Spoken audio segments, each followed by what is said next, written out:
belajar, kami akan dibentuk.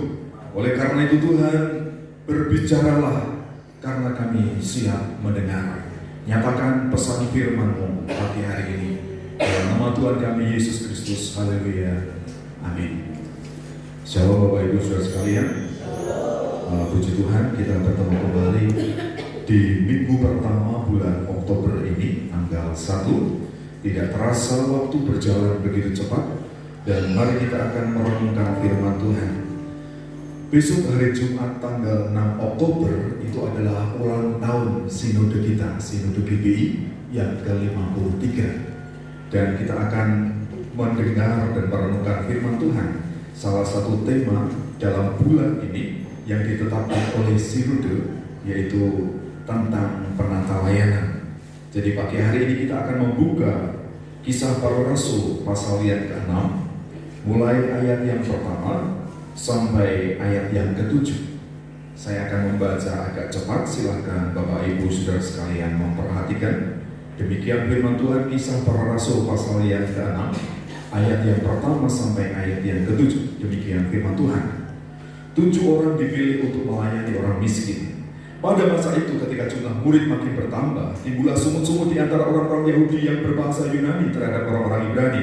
Karena pembagian kepada jaga-jaga mereka abaikan dalam pelayanan sehari-hari. Berhubung dengan itu, ke-12 rasul itu memanggil semua murid berkumpul dan berkata, "Kami tidak merasa puas karena kami melalaikan firman Allah untuk melayani meja." Ayat 3, "Karena itu saudara-saudara, pilihlah 7 orang dari antaramu yang terkenal baik dan yang penuh roh dan hikmat, supaya kami mengangkat mereka untuk tugas itu, dan supaya kami sendiri dapat memusatkan pikiran dalam doa dan pelayanan firman." Usul itu diterima baik oleh seluruh jemaat. Lalu mereka memilih Stefanus, seorang yang penuh iman dan Roh Kudus, dan Filipus, Prokorus, Nikanor, Timon, Parmenas, dan Nikolaus, seorang penganut agama Yahudi dari Antioquia. Mereka itu dihadapkan kepada rasul-rasul, lalu rasul-rasul itu pun berdoa dan meletakkan tangan di atas mereka. Firman Allah makin tersebar, dan jumlah murid di Yerusalem makin bertambah banyak. Juga sejumlah besar imam menyerahkan diri dan percaya. Amin. Bapak Ibu Saudara sekalian yang terkasih dalam Tuhan, Kisah Para Rasul ini mencatat pertambahan jiwa, perkembangan gereja awal. Jadi orang-orang percaya ditambahkan, gereja semakin berkembang, dan firman Allah diberitakan. Tetapi perlu diketahui bahwa untuk pemberitaan firman Tuhan, untuk pelayanan sejak semula, sejak awal, itu pasti ada persoalan, pasti ada tantangan, pasti ada masalah-masalah yang perlu diperhatikan dan perlu diselesaikan dengan baik. Dan kita perlu tahu selanjutnya bahwa gereja memiliki tanggung jawab untuk melayani umat secara holistik. Bukan hanya pelayanan peribadatan secara rohani saja, tetapi juga keperluan umat secara jasmani. Silahkan dilanjutkan. Jadi Bapak Ibu Saudara sekalian yang terkasih dalam Tuhan, gereja punya tanggung jawab untuk memperhatikan setiap pribadi. Jadi bukan hanya kita memikirkan hari-hari ibadah, hari-hari persekutuan, siapa yang akan melayani sebagai WL, siapa yang akan melayani sebagai singer, para pemain musik, siapa yang akan melayani sebagai pemberita firman Tuhan. Tetapi di dalam pelayanan gereja, kita perlu memperhatikan saudara-saudara kita yang sedang sakit, saudara-saudara kita yang sedang menderita, saudara-saudara kita yang mungkin sedang berkekurangan. Gereja perlu punya tanggung jawab untuk memperhatikan. Bahkan kalau memungkinkan, gereja perlu memikirkan generasi muda, orang-orang yang mungkin sedang bergumul untuk mencari pekerjaan. Gereja perlu mencari link, mencari tempat untuk pemuda, anggota jemaat bisa bekerja dengan baik. Gereja perlu memikirkan hal-hal yang demikian. Bahkan kalau kita perhatikan tadi Bapak Ibu Saudara sekalian yang terkasih dalam Tuhan, muncul masalah di ayat yang pertama. Kita perhatikan, pada masa itu ketika jumlah murid makin bertambah, timbullah sungut-sungut di antara orang Yahudi yang berbahasa Yunani terhadap orang-orang Ibrani. ada sumut-sumut. Sumut-sumut itu apa loh? Menggerutu, geremeng. Berarti geremeng itu sejak pelayanan pertama ada enggak? Ada. Masalah ada enggak? Ada. Masalah muncul karena apa? Berarti kan ayat yang pertama, karena pembagian kepada janda-janda mereka abaikan dalam pelayanan sehari-hari. Saya nggak tahu, karena ini yang dicatat ini hanya janda-janda. Mungkin duda-duda, wah, duda-duda keren, nggak butuh bantuan pada waktu itu. Tapi ini jadi masalah karena pembagian, karena pelayanan kepada janda-janda miskin, janda-janda yang terbatas. Pelayanan holistik ini diabaikan. Makanya muncul masalah. Mungkin orang berkata gereja itu tidak hanya memuji Tuhan, tidak hanya menyembah Tuhan saja. Kita perlu memperhatikan orang-orang yang lemah, orang-orang yang terbatas, orang-orang yang perlu dikuatkan, orang-orang yang perlu dihiburkan. Inilah pelayanan yang perlu kita pikirkan. Ini tantangan gereja sejak awal sampai hari ini dan seterusnya. Mengapa gereja kita kemudian punya kerinduan untuk membuka PAUD? Kita perlu memperhatikan pendidikan anak-anak kita. Memang prioritasnya jemaat lokal, tapi ini berkembang ke masyarakat sekitar gereja kita, supaya gereja kita menjadi berkat bagi orang lain. Jadi Bapak Ibu Saudara sekalian, selanjutnya apa yang perlu kita lakukan untuk pelayanan holistik ini? Yang pertama, kita perlu mengatur pelayanan dengan baik. Jadi pelayanan yang ada itu perlu diatur dengan baik. Di dalam gereja, mungkin gereja kita belum ada komisi bapak-bapak, tapi wanita Betel Indonesia, komisi wanita itu sudah ada. Kemudian orang tua, lansia, usia anugerah, itu juga sudah ada. Kita perlu memperhatikan. Jadi mengatur pelayanan dengan baik. Siapa yang bisa melayani, siapa yang punya kasih karunia dan seterusnya. Jadi poin yang pertama dari mengatur pelayanan dengan baik ini, yang pertama kita perlu mendengar dan juga memahami persoalan serta tantangan yang ada. Jadi kalau ada jemaat mengeluh, ada jemaat punya keluh kesah, punya pergumulan, para pelayan Tuhan itu punya tanggung jawab untuk mendengar dengan sabar. Jangan kemudian aku sabar wae, kau jaluk wae, jangan. Kita perlu mendengar, perlu memperhatikan. Karena di setiap jemaat, setiap gereja itu ada pergumulan, ada persoalan yang perlu kita perhatikan dan juga perlu kita pahami. Kemudian selanjutnya kita perlu merespon dari setiap keluhan, dari setiap persoalan, dari setiap tantangan itu kita perlu merespon, kemudian mencari solusi yang tepat, mencari jalan keluar yang tentunya sesuai dengan kebenaran firman Tuhan. Bukan berdasarkan hikmat kita, bukan berdasarkan kepintaran kita. Kita juga tidak mencari solusi, kemudian mengorbankan diri sendiri, mengorbankan keluarga, tidak. Kita harus mencari cara dengan baik. Makanya kenapa dari 3 bulan yang lalu, bulan Juli, Agustus, September, saya mendorong saudara untuk kemudian konsen dengan dana kasih.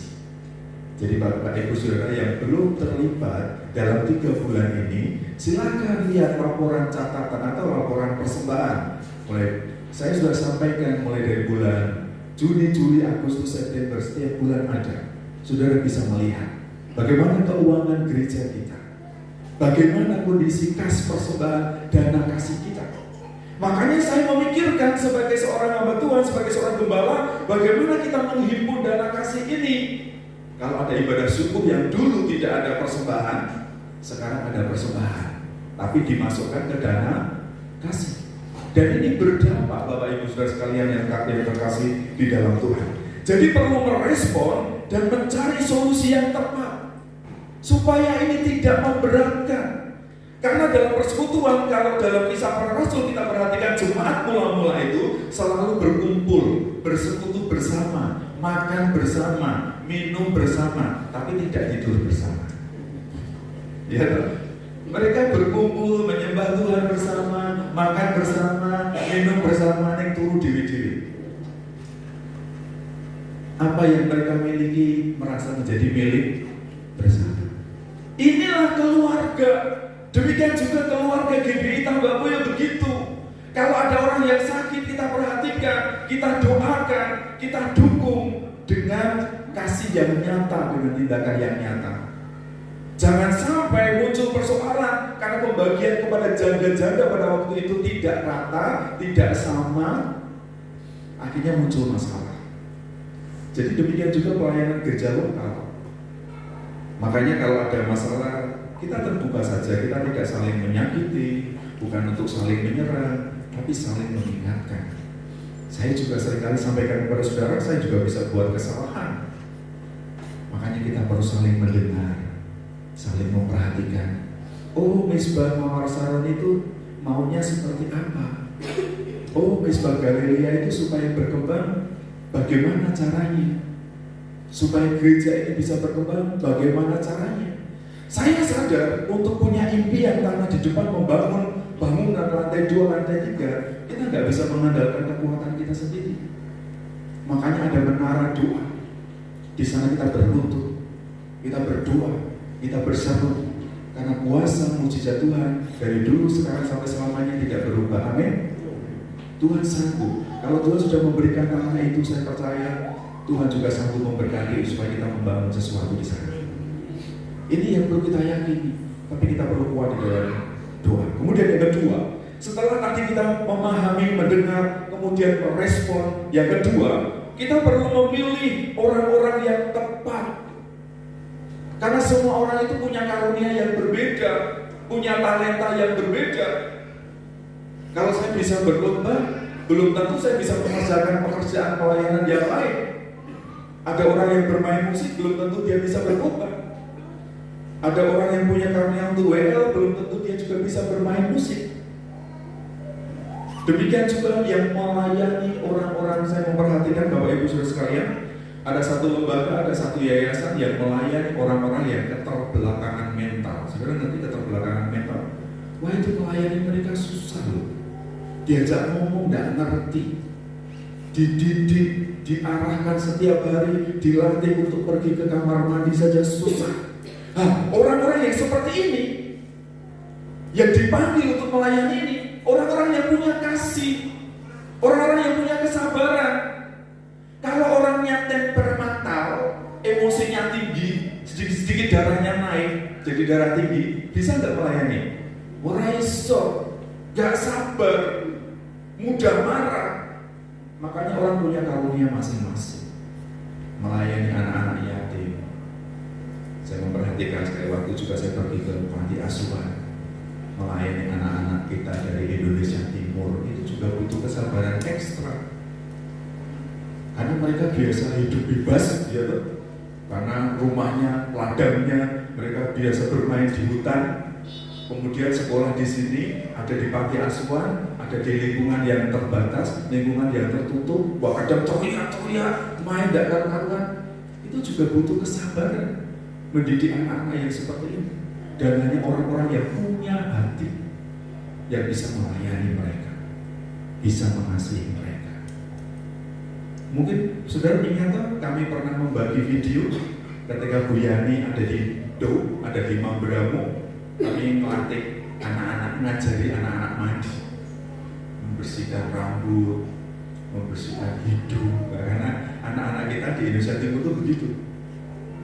Jadi perlu latihan semuanya itu. Untuk melayani itu perlu hati, perlu beban. Melayani Tuhan itu tidak untuk mencari pujian. Kalau mencari pujian, saudara akan kecewa. Karena ketika saudara sudah melakukan banyak hal, tetapi tidak diperhatikan, tidak dihargai, saudara akan kecewa. Tapi ketika kita dengan tulus melakukannya untuk Tuhan, pasti Tuhan yang akan memberkati kita. Amin. Jadi kita perlu mengadakan pertemuan, makanya ada rapat, ada koordinasi, ada, saya punya ide seperti ini, supaya gereja kita berkembang bagaimana. Kemudian Mesbah bisa berubah keanggotaannya, ada pakaian pindah ke sana, pindah ke sini. Tujuannya untuk saling melengkapi, bukan karena apa-apa, untuk menyemangati. Oh, Mesbah Mawar Saron kelemahannya di mana? Nggak ada pemain musik di sana. Mungkin kita akan mengkondisikan supaya di Mesbah ini Mezbah Galilea, Mezbah Mawar Saron, ada pelayan yang saling melengkapi, ada pengkhotbah, ada pemimpin pujian, ada pemain musik, dan suatu saat saya rindu semuanya tidak fokus kepada saya. Amin. Saya rindu suatu saat saya nggak perlu main musik, nggak perlu main gitar. Amin. Karena gereja harus berkembang, masing-masing ada bagian untuk melayani, ambil bagian untuk melayani. Jadi kemudian memilih dan menempatkan orang-orang yang tepat sesuai dengan karunia dan talentanya. Seperti tadi sudah saya sampaikan, ada orang yang pintar loh mengelola keuangan. Kalau saya sebenarnya tidak terlalu pintar, karena kalau saya melihat uang yang roto akeh bingung harus jajan. Ya, tapi ada orang yang setiti. Saya bayangkan, saya ingat anak saya sekali waktu kemarin, ya saya cerita lagi, kami ke Bandung, saya barang-barangnya saya angkut, kemudian kami terpaksa harus mengantar ke Jakarta. Pulang dari Jakarta, barang-barang saya bongkar, semua barang-barangnya anak saya. Saya terharu. Sekali waktu saya menemukan nota agenda kecil, catatan keuangan dari tahun 2019 sampai 2022. Dia mencatat saya beli lauk hari ini 2.000, saya naik angkot hari ini 4.000, saya terima uang dari bapak saya sekian ribu, dicatat selama sekian tahun. Dan saya juga heran, saya memberi uang kepada anak saya ini terbatas, tapi dia bisa beli buffet kecil, bisa beli kulkas kecil, bisa beli tempat tidur, bisa beli macam-macam. Nah kami yang mau pindahkan susah, bawa barang-barang itu kan susah. Akhirnya ya sebagian kami tinggal. Tapi maksud saya, ada orang-orang yang punya karunia mengelola keuangan dengan baik, setiti, tidak boros. Demikian juga ada orang yang bisa mencatat, bisa mengatur dan lain sebagainya. Jadi kita perlu memilih, menempatkan orang-orang yang sesuai dengan karunia dan talentanya. Karena ada orang-orang yang bisa bertanggung jawab, tetapi juga ada yang tidak bisa bertanggung jawab. Kemudian yang ketiga, mendasari pelayanan dengan doa. Jadi setelah, kalau kita memperhatikan tadi Bapak Ibu Saudara sekalian, mereka memilih orang-orang. Jadi ada disebutkan di sana tadi ayat yang kelima, usul itu diterima baik oleh seluruh jemaat. Jadi mereka mengadakan rapat, mereka mengadakan pertemuan, mereka mengadakan musyawarah. Lalu mereka memilih Stefanus, seorang yang penuh iman dan Roh Kudus, dan Filipus, dan seterusnya dan seterusnya. Ada nama-nama yang dicatat, orang-orang yang dipilih, yang penuh iman, penuh dengan Roh Kudus, dikenal tulus, dikenal baik, punya kerinduan untuk melayani. Orang-orang yang seperti ini ditempatkan, dilibatkan dalam bagian sesuai dengan karunia-Nya masing-masing, sehingga masalah bisa diatasi. Jadi kalau orang nggak bisa memimpin, jangan jadikan pemimpin. Orang yang nggak bisa khotbah jangan disuruh khotbah. Aku ngalor ngidul ngetan ngulon ngalor ngidul mubel orang jelas. Jadi ada karunia masing-masing. Saudara juga nggak perlu aku pengen jadi pendeta, tidak harus. Saudara punya karunia khusus yang Tuhan pakai untuk mempermuliakan nama Tuhan. Amin. Kemudian agak cepat kita akan lihat ayat yang ke-6. Mereka itu dihadapkan kepada rasul-rasul. Lalu rasul-rasul itu pun berdoa dan meletakkan tangan di atas mereka. Perhatikan baik-baik. Orang-orang yang sudah dipilih tadi berdasarkan rapat, dipilih berdasarkan kesetiaan, iman, penuh Roh Kudus, kebaikan dan sebagainya. Mereka kemudian diperhadapkan pada rasul-rasul, didoakan. Mendasari pelayanan itu dengan doa. Makanya dalam seluruh aspek pelayanan kita, misalnya ada peneguhan pengurus gereja, peneguhan pendeta, gembala, semua pelayanan itu selalu dengan tumpang tangan dan didoakan. Karena doa ini penting. Mereka dihadapkan kepada rasul-rasul, lalu rasul-rasul itu pun berdoa dan meletakkan tangan di atas mereka. Setelah didoakan, apa yang terjadi? Setelah diserahkan kepada Tuhan, apa yang terjadi? Setelah didasarkan kepada kebenaran firman Tuhan, apa yang terjadi? Ayat yang ke-7, firman Allah makin tersebar. Ini yang pertama. Kemudian yang kedua, dan jumlah murid di Yerusalem makin bagaimana saudara? makin bertambah banyak. Juga sejumlah besar imam menyerahkan diri dan percaya. Jadi ini dampaknya. Kalau penata layanan di gereja itu baik, organisasi berjalan dengan baik, kepengurusan berjalan dengan baik, pembagian tugas berjalan dengan baik, masing-masing orang bertanggung jawab sesuai dengan tugas dan kepercayaan yang diberikan kepadanya, saya percaya hasil akhirnya, goalnya adalah nama Tuhan dipermuliakan. Firman Tuhan diberitakan semakin tersebar, murid-murid semakin bertambah banyak. Bahkan ada imam-imam di Israel itu, imam-imam itu awalnya mereka yang paling menolak keilahian Tuhan Yesus Kristus. Mereka yang ambil bagian dalam penyaliban Tuhan Yesus Kristus. Tapi akhirnya mereka juga, Alkitab mencatat, sejumlah besar imam menyerahkan diri. Ada pertobatan, ada penuaian. Makanya sekali lagi GBI Sinode masih dalam kesepakatan untuk sehati menuntaskan amanat agung. Puji Tuhan, sampai hari ini seperti yang saya beritakan kepada saudara, Sinode kita ada kurang lebih 7.000 gereja di seluruh dunia. Ada di 27 negara, ada di 5 benua. Pendetanya berapa kira-kira? 2.000-an. Dan kita masih punya visi supaya 2033, kurang lebih 10 tahun lagi, supaya ada 10.000 gereja GBI di seluruh dunia. Ini bisa terjadi kalau orang percaya gereja lokal, baik itu gereja kecil dan gereja besar, sadar akan tugas dan tanggung jawabnya. Makanya Sinode punya aturan tegas supaya gereja lokal itu memberikan persembahan ke gereja pusat, ke organisasi Sinode. Dan kemarin di BBI, pulang dari Purwokerto, istri saya berbicara, ternyata di BBI itu juga ada perpuluhan BBI. Selama ini saudara memberi belum? Ayo, kalau belum kita mulai. Karena gereja bisa berkembang, penginjilan bisa berkembang, pekerjaan Tuhan bisa berkembang, itu butuh pendanaan, butuh biaya. Dan bersyukur, Sinode kita adalah gereja yang visioner. Gereja yang tidak egois, tidak hanya membangun dirinya sendiri. Makanya saya juga mengajarkan saudara, kemudian sekali waktu saya juga merenungkan. Kemarin sempat saya ngomong dengan istri saya, bagaimana persembahannya Ellen, persembahan saya, dan persembahanmu ini bagaimana nanti ke depan. Kemudian saya ngomong, ketika saya berdoa dari beberapa hari ini, kalau kita hanya memikirkan gereja lokal, kita akan menjadi gereja yang egois. Kemudian saya berpikir, oke, kalau gitu nanti persembahanmu, persembahan Ellen, dan persembahanku akan kita gunakan untuk pelayanan misi. Kita nggak ngambil uang gereja lokal untuk pelayanan misi, karena dana gereja kita masih terbatas.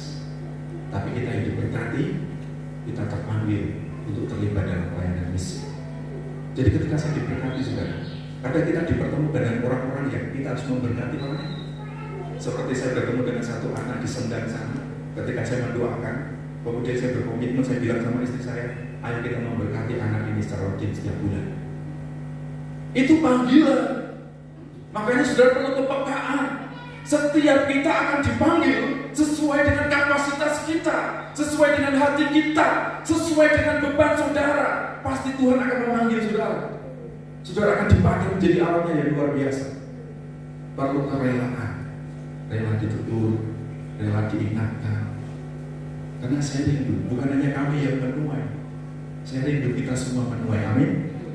Saya yakin kita akan membangun gedung di depan itu. Saya sangat yakin. Hanya kita tinggal menunggu waktunya saja. Pasti kita akan membangun. Ketika kita membeli tanah itu kan saya nangis-nangis, Tuhan saya nggak bisa, saya nggak mau. Tapi ternyata ya Tuhan berikan. Sekarang PAUD sudah ada, guru sudah ada, murid sudah ada. Saya berdoa, Tuhan ini tempatnya nggak layak ini. Ini butuh tempat. Saya lihat Bu Alsa buat status penyiar di Celengan. Saya bilang sama istri saya, ayo kita diam-diam lihat ke sana. Saya lihat naik bangunan lantai 2 bagus loh. Saya dalam hati Tuhan, dalam nama Yesus tambah muliakan seperti ini. Amin. Itu memberikan spirit. Saya cari Celengan tinggal di rumah, Celengan kayak kok rumah kayak dalam tempat yang tinggi. Pikir saya masuk dari lupain itu, tapi ternyata saya tanya-tanya, oh ternyata di atas. Saya tanya sebelah kiri, ternyata oh bangunan pindah yang baru. Ketika saya menemukan, itu menyemangati. Kita perlu belajar, perlu meneladani, perlu melihat orang-orang yang punya visi, orang-orang yang dipakai oleh Tuhan. Dan jangan hanya melihat kita yang saya tidak mampu, saya tidak punya, saya kecil. Enggak, kita punya Tuhan yang besar, amin. Kita punya Tuhan yang dahsyat. Kalau kita mengerjakan berdasarkan kekuatan kita, kita nggak mampu. Tapi Tuhan yang menciptakan. Makanya penata layanan sekali lagi harus diatur dengan baik. Yang pertama kita harus mengatur pelayanan dengan baik. Mendengar persoalan, mencari solusi, kemudian merespon dengan baik, kemudian memilih orang-orang yang tepat, dan yang ketiga mendasari dengan doa. Amin. Mari kita tunduk ke bawah. Mudah-mudahan Tuhan. Terima kasih Tuhan untuk pagi hari ini. Kami telah mendengarkan firman Tuhan bahwa gereja, pekerjaan Tuhan itu penata layanan yang perlu dipikirkan dengan baik, perlu didoakan dan diserahkan kepada Tuhan. Kami tidak hanya melihat hari ini saja, tetapi kami ingin melihat masa depan. Kami ingin melihat visi, melihat dari dimensi iman 5 tahun ke depan, 10 tahun ke depan. Kami percaya ketika kami melayani Tuhan dengan sungguh-sungguh, kami akan bertumbuh, kami akan berkembang, dan nama Tuhan dipermuliakan. Pagi hari ini kami akan masuk dalam perjamuan kudus. Layakkan kami Tuhan, layakkan kedua hamba-Mu Bapak Yusmanto dan Bapak Ben Yustiano untuk melayani sebagai pelayan perjamuan kudus. Setiap kami juga layakkan untuk menikmati hosti sebagai lambang tubuh Kristus dan anggur sebagai lambang darah Kristus yang sudah tercurah. Terima kasih Tuhan. Kami berdoa dan mengucap syukur di dalam nama Tuhan kami Yesus Kristus. Haleluya. Amin. Puji Tuhan, kita akan angkat pujian Yesus Engkau baik, sangat baik, sungguh baik.